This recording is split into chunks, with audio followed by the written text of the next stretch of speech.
Jeg vil demonstrere, hvordan et mikroskop det virker, hvordan man bruger et mikroskop. Jeg har et præparat her, hvor jeg tager et objektglas og lægger det, jeg vil kigge på. Her er lidt hår ovenpå. Og så lægger jeg det ind på bordet. Jeg bruger lige armen her i siden. Den kan I ikke lige se, men den er helt over til venstre, til ligesom at klemme præparatet fast med. Så har jeg min forstørrelse her med 10 gange, og så forstørrer den 4 gange hernede på den mindste forstørrelse. Man starter altid med den mindste forstørrelse, og det man gerne vil kigge på, skal man lægge sådan cirka i midten.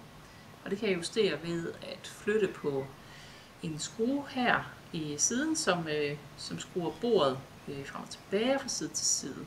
Og så kigger jeg ellers her i min okular.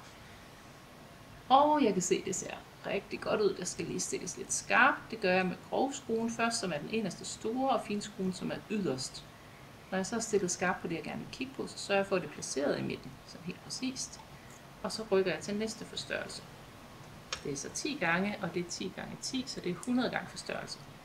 Og igen så stiller jeg skarpt, og hvis jeg gerne vil kigge på det større forstørrelse, så tager jeg den sidste store, som så hedder 60 i det her tilfælde, så det er 60 gange 10, det er altså 600 gange forstørrelse.